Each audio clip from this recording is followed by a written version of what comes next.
محترمہ حبہ، نماز کسی حال میں معاف نہیں. بیماری کی حالت میں بھی نماز فرض ہے. کھڑے ہو کر نہیں پڑھ سکتے تو بیٹھ کر پڑھیں، بیٹھ کر نہیں پڑھ سکتے تو لیٹ کر پڑھیں، پانی نہیں ہے تو تیمم کر لیں. نماز تو میدان جنگ میں بھی معاف نہیں ہے. محترمہ حبہ، نماز چھوڑنا تو بہت بڑی بات ہے، تارک الصلاۃ ہونا تو کجا.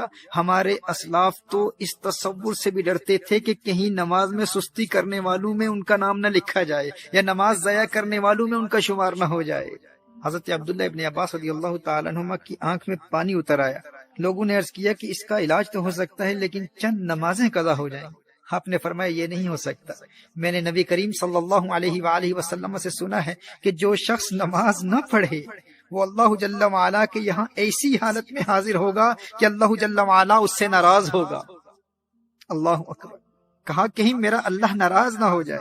حدیث شریف میں آتا ہے نا کہ من لقی اللہ وہو مودع للصلاۃ، جو اللہ جل وعلا سے یوں ملاقات کرے کہ وہ نماز کو ضائع کرنے والا ہو تو اللہ جل وعلا اس کی کسی نیکی کی پرواہ نہیں کرتا.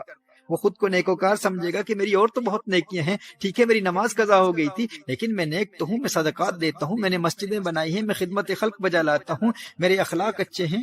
یعنی اس کی اور بے شمار نیکیاں ہوں گی. وہ روزے دار بھی ہوگا، اس نے حج بھی کیا ہوا ہوگا، وہ خدمت خلق بھی بجا لاتا ہوگا، صدقات بھی دیتا ہوگا. وہ کہے گا کہ میری اور بے شمار نیکیاں ہیں، میں ایک اچھا انسان ہوں، کبھی کسی پر ظلم نہیں کیا، میں نے کبھی کسی کو مارا نہیں ہے، میں نے کسی کو کوئی تکلیف نہیں پہنچائی. کہا کہ اگر وہ تارک الصلاۃ ہے، اگر اس کی نمازیں ضائع ہو جاتی ہیں، اگر وہ نمازیں قضا کرتا ہے تو اللہ جل وعلا کو قیامت کے روز اس کی کسی اور نیکی کی پرواہ نہیں ہوگی. یہ حضور اکرم صلی اللہ علیہ وسلم کی حدیث ہے. اور ایک حدیث شریف میں آتا ہے من ترک الصلاۃ لقی اللہ وہو علیہ غضبان. اللہ اکبر.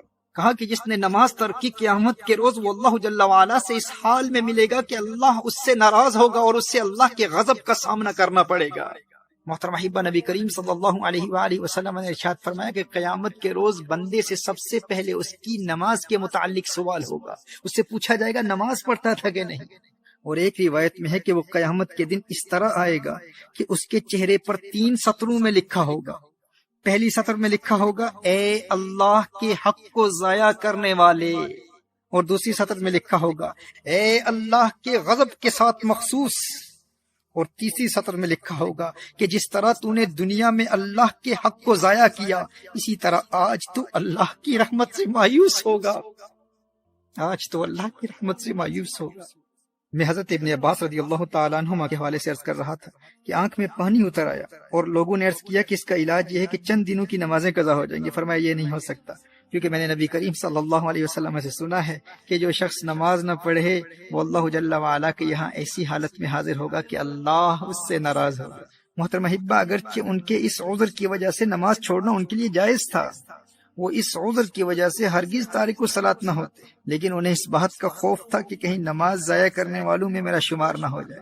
اور ایک روایت میں تو آیا ہے کہ انہیں کہا گیا کہ آپ کی نمازیں قضا نہیں ہوں گی، بس 5 دن زمین کے بجائے بلند لکڑی پر سجدہ کرنا ہوگا. یعنی زمین پر سجدہ نہیں کر پائیں گے، سجدہ کریں گے لیکن بلند لکڑی پر سجدہ کرنا ہوگا. تو حضرت عبداللہ ابن عباس رضی اللہ تعالیٰ عنہما نے ارشاد فرمایا 1 رکعت بھی اس طرح ادا نہیں کروں گا.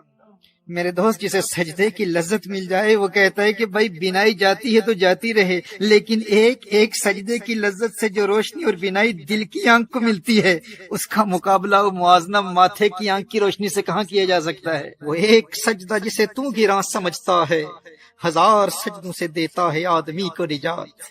وہ سجدہ روح زمیں جس سے کانپ جاتی تھی اسی کو آج ترستے ہیں ممبر و محراب. ویسے تو مسجدوں میں ہزاروں سجدے کرنے والے ہوتے ہیں، لیکن جس سجدے کو آج ممبر و محراب ترستے ہیں وہ سجدہ کون سا ہے؟ یہ وہ سجدہ ہے جو اس قدر انہماک کے قلب اور حضوری قلب سے ادا کیا جاتا ہے کہ بندے میں ایسی انقلابی روح پیدا کر دیتا ہے کہ بندہ در در کی ٹھوکریں کھانے سے ہمیشہ ہمیشہ کے لیے آزاد ہو جاتا ہے. در در دیے در در نالوں در بن جا ایک دردا چول کتا کیوں اخویندائیں در بن وقتاں وردا. جب وہ ایک در کا در بن جاتا ہے پھر اللہ جل وعلا اسے در در کی در در سے ہمیشہ ہمیشہ کے لیے آزاد کر دیتا ہے. جب وہ اللہ کی بارگاہ کا منگتا بن جاتا ہے پھر کسی اور کی بارگاہ میں جولی پھیلانے کی حاجت کبھی پیش نہیں آتی. در در دیے در در نالوں در بن جا ایک دردا چول کتا کیوں اخویندائیں در بن وقتاں وردا. وہی سجدہ ہے لائی کے اہتمام کہ ہو جس سے ہر سجدہ تجھ پہ حرام. وہی سجدہ ہے لائی کے اہتمام کے ہو جس سے ہر سجدہ تجھ پہ حرام۔